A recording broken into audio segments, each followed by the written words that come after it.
Hello everyone. What I have here today on the bottom of the screen is a rendition of the Last Supper painting done by Leonardo da Vinci.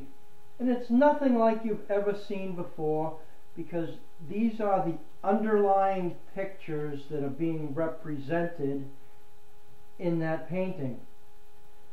These are renditions of the ancient Hebrew, or I should say Semitic pictographs, because they certainly were not singularly Hebrew, even though they were used and adopted to create the Hebrew language amongst other languages. Anyhow, as you see here, this middle representation, this is the He, or the Ha, however you wish to pronounce it. And it means many things. It means spirit, it means spirit dance, and it means reveal. I'll be using reveal in this translation. What I'm going to do is I'm going to show you each pictograph in a larger format, and then I'm going to show you the other corresponding pictographs that are in the painting, which are representative of each of the apostles. Now, as the scriptures go, that people are supposed to be accepting Jesus into their heart, and Jesus and the Holy Spirit is supposed to be part of them and become part of them. That is what this video is about. I'm going to demonstrate to you how that relates with the ancient pictographs. The pictograph, which would be the He, this one right here, which would have been the representative of, well, whether you want to call him Yeshua HaMashiach or Jesus Christ.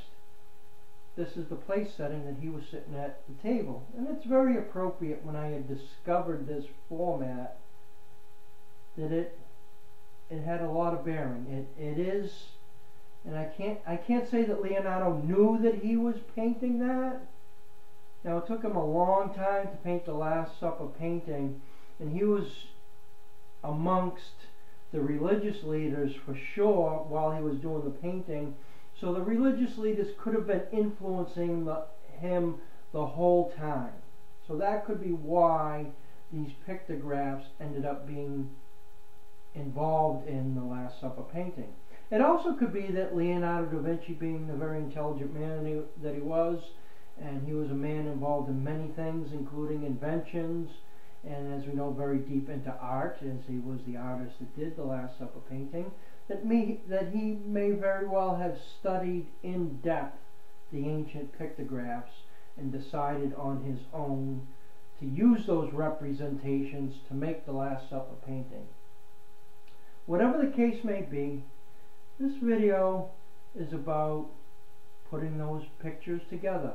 Like I said, this picture would be the representative of the Holy Spirit, which equals the word reveal.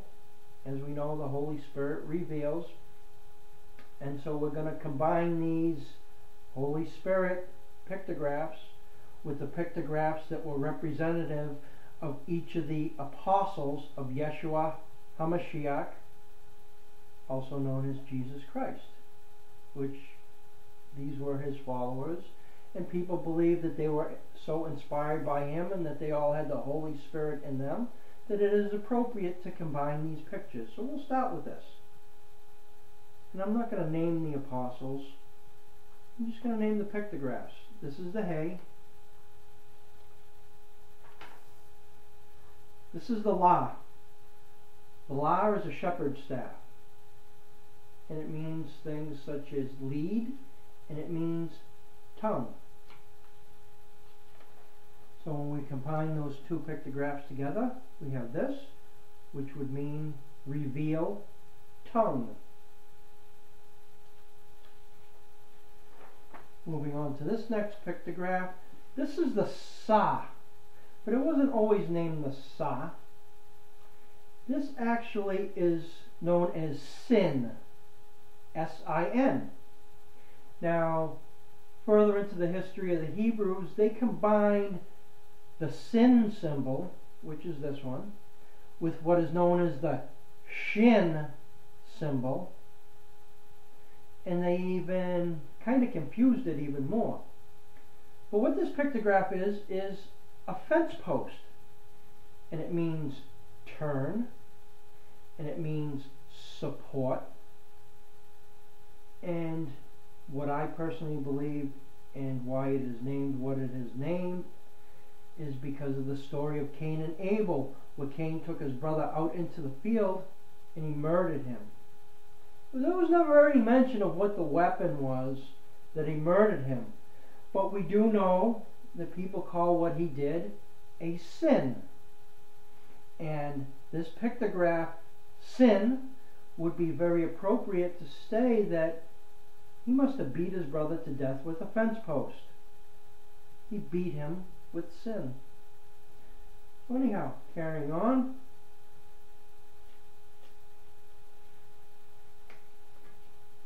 Next pictograph. Reveal sin. Now that's pretty interesting, isn't it? Does that have a familiar sight to it to you? It ought to. Next one. This is the wa. And the wa has different meanings also. One of them meaning connect. So it can mean connect, it can mean join, it can mean the word and. But this is the picture representation, and people believe it was a tent peg. And a tent peg would have been made out of a stick. And as you see, the stick goes into the ground and the branches are left on it in order to hold on to the tie down for a tent. Now this would be the combination of the hay and the wa, the hay wa, which would be reveal, connect. There are other meanings here too. Let me look for a moment. Excuse me. Reveal and connect. What else we got here for wa? Oh, there are other meanings here. Some people say it's a nail because they like to use that reference, and they say they talk about Yahweh meaning behold, nail, or behold, God behold, nail behold, or something of that nature that they use. But it means and, which is addition. It means secure. It means hook. Those are some of the meanings. See, that's the thing with Hebrew. Now, Hebrew meanings, they're not just singular meanings, and that's why things can get so very confusing with Hebrew, and why people say that scriptures can mean whatever it is that people want them to mean. Well, we know people that certainly use scriptures to con people, and they can make them mean pretty much most anything that they want. But the language, as it changed from Hebrew to Greek to English, becomes more and more specific and specified. The Hebrew language really is not that specific. The Hebrew language can expand and it can contract, very much so. So the language really is not as precise. So I just wanted to add that in. So this is Connect Spirit.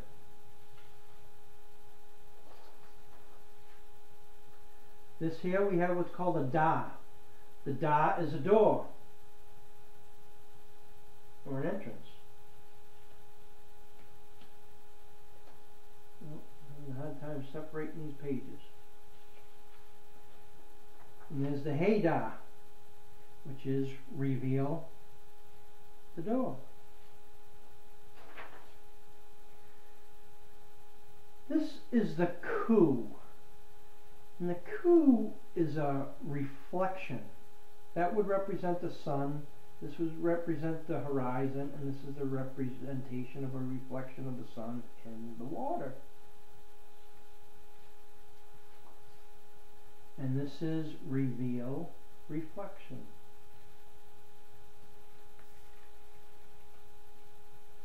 Well, I'm trying not to attach too much meaning to these things because, like I said, the Hebrew language expands and it contracts. And there may be things that you're seeing in this that I'm not.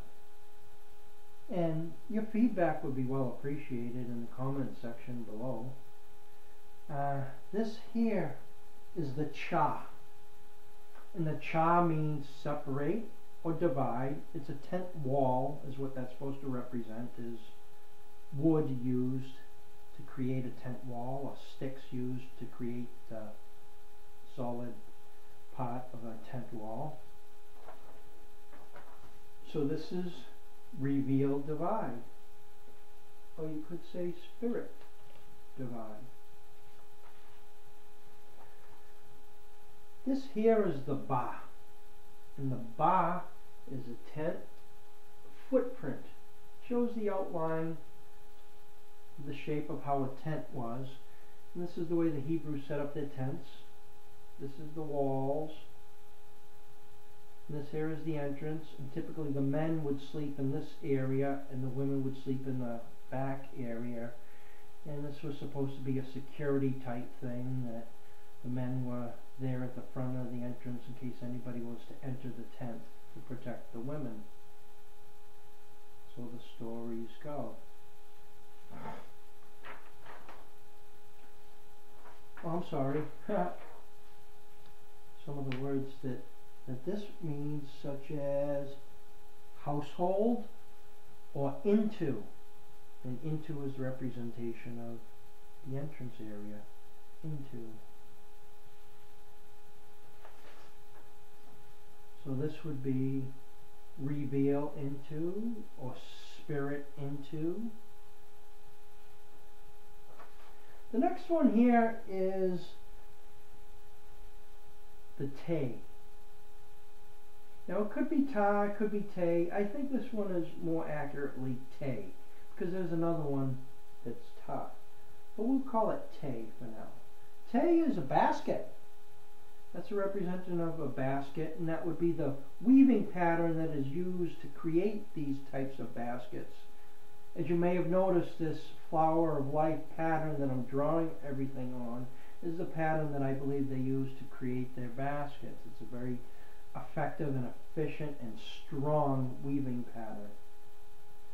But this basket would represent vessel. And as we see here, combining the two, the he and the te, the he-te, which is actually kind of interesting now that I say he-te, because that's the name of the province in Turkey where a lot of interesting things are. For example, in the province of Hatay, in the country of Turkey, is a mountain named Accra. And Mount Accra is the original Mount Zion. It's the most sacred mountain of that area for many religions, including the Hebrews, because it was the original Mount Zion. And it was a place of sacrifice, of burnt offering to the gods. Now I say gods, and people say, wow, the Hebrews only had one God, and they get all argumentative, blah, blah, blah, blah. But if they really read the scriptures using the Hebrew language, they would know that the Hebrews and the Israelites did not worship only a single God. They worship many gods, a pantheon of gods. Anyhow, what I'm trying to convey to you is Hatay is the mountain where all this stuff originally took place. It's the mountain that the Israelites mimicked and reflected in Jerusalem, and that place was known as Tel Megiddo, because they could never forcefully take over the land, which is now Hatay. They were never able to do that. If they were able to, they certainly would have set up their tabernacle there. But they didn't, because they couldn't, and now they want to. That Mount Accra is the place known as Armageddon that's written about in the scriptures. Anyhow, I'll continue on. This video is supposed to be about these pictures, but I always end up going I want to go anyhow. Okay, this one right here. This is an interesting one. This is the ta. The other one was the te. This is the ta.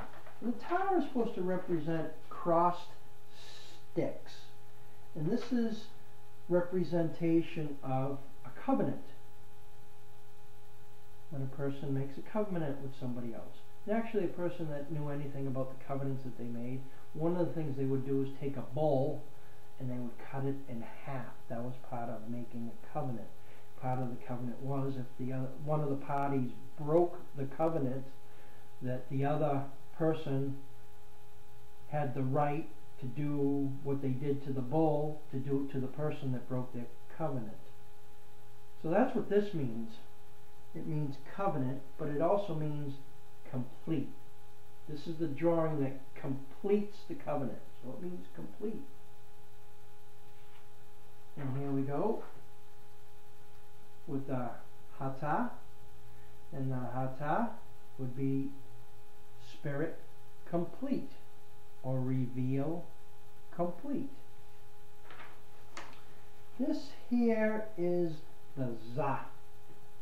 And the za is a godmatic. And even though the picture,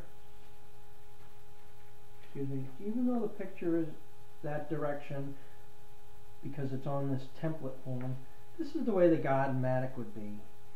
And it would be a handle that a person could use to chop the ground, and they would pull it down, and they wouldn't have to bend over like a regular garden hoe. They could stand up straight so it wasn't as strenuous on their back, and they would cut or chop the soil.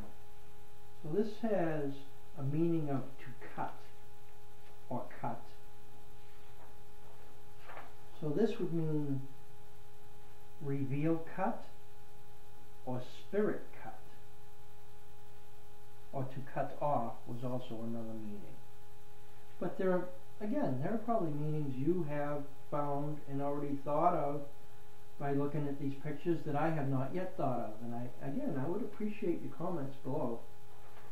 This here is it could be called A or ale or aleph, but it was ale, and it was representative of the bull god Ale, which was the main god figure in the Semitic region, and it is appropriately used to mean first, to mean leader, or also to mean the word God, as we as a people have been trained what the word God means now, because originally it didn't mean anything like what it means now.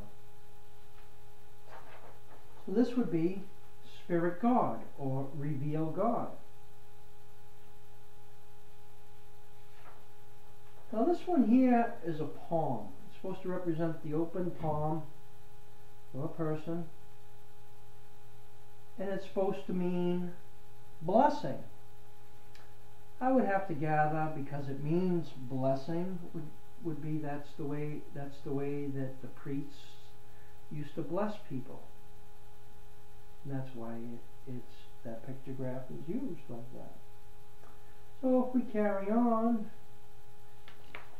this is, oh, I'm sorry. I didn't tell you the name of that. That's known as the ka. There are other names. I believe it's ka. It was evolved into the word ka. But this is the ka. So this would be the haka or heka. And that would mean reveal, blessing. Now I always thought this was kind of humorous the way that came out, because if you look at that and you say, you know something, look at the ears. I mean, this kind of takes the spirit and takes the arms and the hand and goes up the sides of the head and makes what looks like ears. And I always thought, because people know these images, whether you consciously know these images or subconsciously know these images, people know all these images that I've already shown you. Now, it could be because the media propaganda that's been going on for so many years have helped to implant these images, because, well, there's a lot of images that I've discovered that have to do with this pattern that have been used with major corporations, which leads me to believe that these images are known about, even though they're not in this format that I made, in this template that I made. What I put together is unique. Nobody else I have seen has put this together. If they have, I would like to see what it is and how it is that they use this.